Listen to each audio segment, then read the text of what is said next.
Racer ಮಾಡೋದ್ರಿಂದ ಕೂದಲುಗಳು ಇನ್ನೂ ಉದ್ದ ಬರುತ್ತೆ.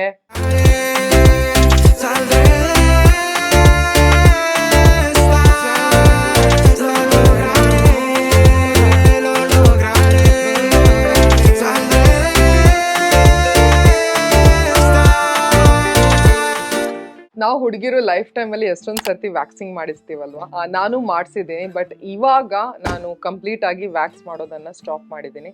ಯಾಕಂದ್ರೆ ದೇರ್ ವಾಸ್ ಅನ್ ಇನ್ಸಿಡೆಂಟ್, ಒಂದು ಇನ್ಸಿಡೆಂಟ್ ಆಗಿತ್ತು.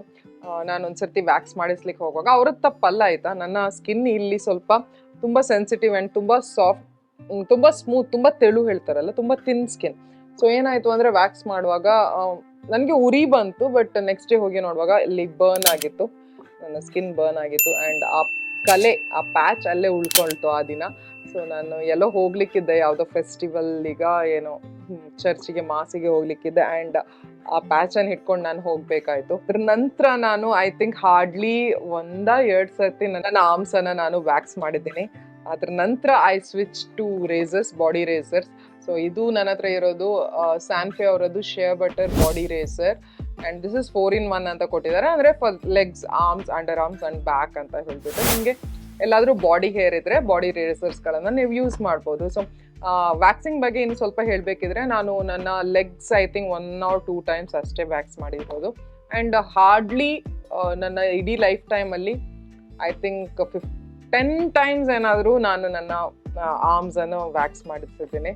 ಅದ್ರ ನಂತರ ನನಗೆ ಆ ಪೇಯ್ನ್ ಕೂಡ ಎಂಡ್ಯೂರ್ ಮಾಡ್ಲಿಕ್ಕೆ ಆಗಲ್ಲ. ಆ್ಯಂಡ್ ಆ ಪ್ಯಾಚ್ ಆದ ನಂತರ ಇಲ್ವಾ ಬರ್ನ್ ಆಗಿ ನನಗೆ ಬೇಡ ಅಂತ ಅನ್ನಿಸ್ತು. ಸೊ ಅದ್ರ ನಂತರ ನಾನು ರೇಸರ್ಸ್ಗಳಿಗೆ ಸ್ವಿಚ್ ಆದೆ. ಆ್ಯಂಡ್ ಮೊದಲು ನಾನು ಜಿಲೆಟ್ ಅವರದ್ದು ವೀನಸ್, ಅದೆಲ್ಲ ನಾನು ರಿವ್ಯೂ ಮಾಡಿದ್ದೀನಿ ಕೆಲವನ್ನ.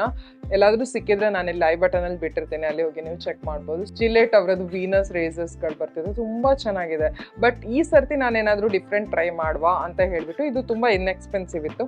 3 ರೇಸರ್ಸ್ ನಿಮಗೆ ಈ ಪ್ಯಾಕೆಟಲ್ಲಿ 3 ರೇಸರ್ಸ್ ಬರುತ್ತೆ. ನಿಮಗೆ 299 ರುಪೀಸಿಗೆ ಸಿಗುತ್ತೆ. ಅಂದರೆ ಈಚ್ ರೇಸರ್ ನಿಮಗೆ 100 ರುಪೀಸಿಗೆ ಸಿಗುತ್ತೆ ಆಯಿತಾ.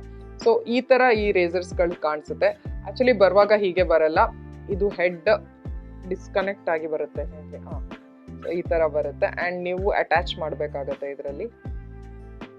ಸೊ ಈ ಥರ ಕಾಣಿಸುತ್ತೆ. ಆ್ಯಂಡ್ ತುಂಬ ಸ್ಟರ್ಡಿ ಆಗಿದೆ, ತುಂಬ ಚೆನ್ನಾಗಿದೆ. ಆ್ಯಂಡ್ ತುಂಬ ತಿನ್ ಅಂತ ಏನಿಲ್ಲ. ಕೆಲವು ತಿನ್ ಆಗಿದ್ರೆ ಅದನ್ನು ನಾವು ಯೂಸ್ ಮಾಡಲಿಕ್ಕೆ ಸ್ವಲ್ಪ ಕಷ್ಟ ಆಗುತ್ತೆ. ಬಟ್ ಇದು ಹಾಗೆ ಅಲ್ಲ, ನಮ್ಮ ಇಡೀ ಕೈಯಲ್ಲಿ ಇದನ್ನು ಹೇಗೆ ಬೇಕು ಹಾಗೆ ಯೂಸ್ ಮಾಡ್ಬೋದು. ಆ್ಯಂಡ್ ನಿಮಗೆ ಕೆಲವರಿಗೆ ಅಭ್ಯಾಸ ಇರುತ್ತೆ ಫಿಂಗರನ್ನು ಹೀಗೆ ಇಟ್ಕೊಂಡು ರೇಸರನ್ನು ಯೂಸ್ ಮಾಡೋದು. ಸೊ ಅದಕ್ಕೋಸ್ಕರ ಇಲ್ಲಿ ಒಂದು ಡೆಂಟ್ ಥರ ಕೊಟ್ಟಿದ್ದಾರೆ. ಈಸಿಲಿ ನಮ್ಮ ಫಿಂಗರನ್ನು ಅಲ್ಲಿ ಇಟ್ಕೊಂಡು ನಾವು ಯೂಸ್ ಮಾಡ್ಬೋದು. ಆ್ಯಂಡ್ ಇದರಲ್ಲಿ ಸೇಫ್ಟಿ ಕವರ್ ಅಂತ ಒಂದು ಕೊಟ್ಟಿದ್ದಾರೆ. 2 ಬ್ಲೇಡ್ ಬರುತ್ತೆ. ಅದರ ನಂತರ ಇಲ್ಲಿ ಮೇಲೊಂಚೂರು ಜಾಸ್ತಿ ಹೀಗೆ ಬಂಪ್ ಇರೋ ಥರ ಬರುತ್ತೆ. ಸೊ ದ್ಯಾಟ್ ನಾವು ಏನಾದರೂ ಕಟ್ ಎಲ್ಲ ಆಗಬಾರ್ದು ಅಂತ. ಆ್ಯಂಡ್ ಬ್ಲೇಡ್ಸ್ ಬಗ್ಗೆ ಬರಬೇಕಿದ್ರೆ ತುಂಬ ಸಾಫ್ಟ್ ಆಗಿದೆ. ಆ್ಯಂಡ್ ತುಂಬ ಈಸಿಲಿ ಹೇರ್ಸ್ಗಳು ಹೋಗುತ್ತೆ. ಅದ್ರ ಜೊತೆ ಕಟ್ಸ್ ಎಲ್ಲ ತುಂಬ ಕಡಿಮೆ ನಾನು ಇದರಲ್ಲಿ ನೋಡಿರೋದು. ನನಗೆ ವೀನಸಲ್ಲಿ ಅವಾಗ ಅಲ್ಲಿ ಕಟ್ಸ್ ಆಗ್ತಿತ್ತು, ಬಟ್ ಇದರಲ್ಲಿ ತುಂಬ ಕಡಿಮೆ. ಆ್ಯಂಡ್ ನೀವು ಅಂದ್ಕೊಳ್ಳೋದು ಬೇಡ, ಕಟ್ಸ್ ಅಂದರೆ ಇಷ್ಟೊಂದು ರಕ್ತ ಬರುತ್ತೆ ಆ ಥರ ಈ ಥರ ಏನಿಲ್ಲ. ನೀವು ಗಂಡಸರು ಶೇವ್ ಮಾಡುವಾಗ ನೋಡ್ತಿರಲ್ವ, ಕೆಲವೊಮ್ಮೆ ಕಟ್ಸ್ ಬಂದರೆ ಅದು ಕೆಲವೊಮ್ಮೆ ನಮ್ಮ ನಿರ್ಲಕ್ಷ್ಯದಿಂದ ನಾವು ಕಟ್ಸ್ ಮಾಡೋದಿದೆ ಆಯಿತಾ. ಅಂದರೆ ನನ್ನ ಮೈಂಡ್, ನನ್ನ ಬಗ್ಗೆ ಹೇಳ್ತಿದ್ದೀನಿ. ನನ್ನ ಮೈಂಡ್ ಎಲ್ಲಾದರೂ ಇದ್ದರೆ ನಾನು ರೇಸರಿಂದ ಬೇಗ ಆಗ್ಬೇಕಂತ ನಾನು ಶೇವ್ ಮಾಡ್ತಾ ಇದ್ರೆ, ಸೊ ಅವಾಗೆಲ್ಲ ಕೆಲವೊಮ್ಮೆ ಆಗಿದೆ. ಸೊ ವೀನಸಲ್ಲಿ ನನಗೆ ಬೇಗನೆ ಕಟ್ಸ್ ಬರ್ತಿತ್ತು, ಬಟ್ ಇದರಲ್ಲಿ ತುಂಬ ಕಡಿಮೆ ನಾನು ಅಬ್ಸರ್ವ್ ಮಾಡಿರೋದು. ವೀನಸಲ್ಲಿ ಎಲ್ಲ ಇಲ್ಲಿ ಸ್ವಲ್ಪ ಸಾಫ್ಟ್ ಜೆಲ್ ಫಾರ್ಮಲ್ಲೆಲ್ಲ ಬರುತ್ತೆ, ಇದರಲ್ಲಿ ಅದನ್ನೆಲ್ಲ. But it is a pretty good razor. And ನಾನು ಇದನ್ನು ಆಲ್ಮೋಸ್ಟ್ ಒಂದು ರೇಸರನ್ನು I think 10 to 12 times use ಮಾಡ್ತೀನಿ ಅಷ್ಟೇ. ಅದ್ರ ನಂತರ ಇದನ್ನು ಬಿಸಾಕ್ತೀನಿ. ಇದು ಸೀಸರ್ ಯೂಸಬಲ್ ರೇಸರ್, ಬಟ್ ನೀವು ಯಾವಾಗಲೂ ಗಮನದಲ್ಲಿ ಇಡಬೇಕು, ಇದರಲ್ಲಿ ಎಲ್ಲಾದರೂ ನಿಮಗೆ ಸ್ವಲ್ಪ ಆದರೂ ರಸ್ಟ್ ಥರ ಏನಾದರೂ ಕಾಣಿಸ್ಕೊಂಡು ಬಂದರೆ ಆವಾಗ ಇದನ್ನು ನೀವು ಡಿಚ್ ಮಾಡಬೇಕಾಗತ್ತೆ.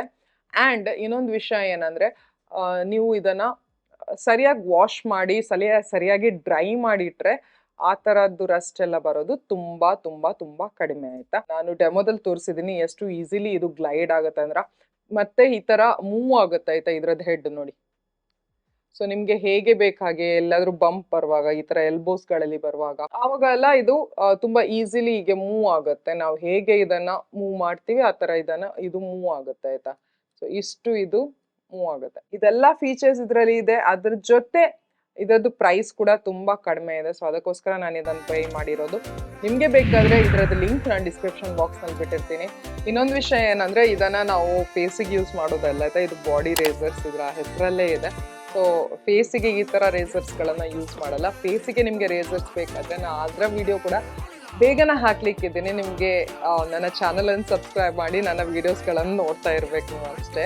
ರೇಸರ್ ಮಾಡೋದ್ರಿಂದ ಕೂದಲುಗಳು ಇನ್ನೂ ಉದ್ದ ಬರುತ್ತೆ ಏನೂ ಇಲ್ಲ. ಹೌದು ಬೇಗ ಬರ್ಬೋದು, ಯಾಕಂದರೆ ರೂಟಿಂದ ಇದು ತೆಗಿಯಲ್ಲ, ಬಟ್ ಜಾಸ್ತಿ ಗ್ರೋ ಆಗುತ್ತೆ. ಅಂದರೆ ನಮ್ಮ ನಾರ್ಮಲ್ ಹೇರ್ ಗ್ರೋತ್ಗಿಂತ ಜಾಸ್ತಿ ಗ್ರೋ ಆಗುತ್ತೆ ಆ್ಯಂಡ್ ಉದ್ದ ಗ್ರೋ ಆಗುತ್ತೆ. That is all non sense ಆಯಿತಾ. ವ್ಯಾಕ್ಸಿಂಗ್ ಮಾಡಿದ್ರು ನಿಮಗೆ ಅಷ್ಟೇ ಹೇರ್ ಬರೋದು, ರೇಸರ್ ಯೂಸ್ ಮಾಡಿದ್ರು ಅಷ್ಟೇ ಹೇರ್ ಬರೋದು. ಬಟ್ ಗ್ರೋತ್ ಸ್ವಲ್ಪ ಇದರಲ್ಲಿ ಬೇಗ ಬರುತ್ತೆ. ಅಂದರೆ ಇದರಲ್ಲಿ ಒಂದು 10 ಡೇಸಲ್ಲಿ ನಿಮಗೆ ಹೇರ್ ರೀಗ್ರೋ ಆದರೆ, ವ್ಯಾಕ್ಸಿಂಗ್ ಮಾಡಿದರೆ ನೀವು ಒಂದು 20 ಡೇಸ್ 1 ಮಂತ್ ನಂತರ ನಿಮಗೆ ಹೇರ್ ಬರ್ಬೋದು. That is the only one advantage of waxing ಆಯಿತಾ. ಸೊ ಅದಷ್ಟೇ. ಯಾಕಂದರೆ ವ್ಯಾಕ್ಸಿಂಗ್ ತುಂಬ ಒಳಗಿಂದ ನಮ್ಮ ಹೇರನ್ನು ಕಿತ್ತು ತೆಗೆಯುತ್ತೆ, ಇದು ಹಾಗಲ್ಲ. ಇದು ನಮ್ಮ ಒಂದು ಸರ್ಫೇಸ್ ಇದೆಯಲ್ಲ, ಆ ಸರ್ಫೇಸ್ ಲೇಯರಿಂದ ಹೇರ್ ತೆಗೆಯುತ್ತೆ ಅಷ್ಟೇ. ಈ ವಿಡಿಯೋ ಇಷ್ಟ ಆಗಿದ್ರೆ ಈ ವಿಡಿಯೋಗೊಂದು ಲೈಕ್ ಕೊಡಿ, ನಿಮ್ಮ ಫ್ರೆಂಡ್ಸ್ ಆ್ಯಂಡ್ ಫ್ಯಾಮಿಲಿ ಜೊತೆ ಶೇರ್ ಮಾಡಿ. ಆ್ಯಂಡ್ ನನ್ನ ಚಾನಲ್ಗೆ ನೀವು ಇನ್ನೂ ಸಬ್ಸ್ಕ್ರೈಬ್ ಮಾಡದಿದ್ರೆ ಪ್ಲೀಸ್ ಸಬ್ಸ್ಕ್ರೈಬ್ ಮಾಡಿ. That's all for today. ಮತ್ತೆ ಸಿಗ್ತೀನಿ ಇನ್ನೊಂದು ವಿಡಿಯೋ ಜೊತೆ. Take care, love you all, bye.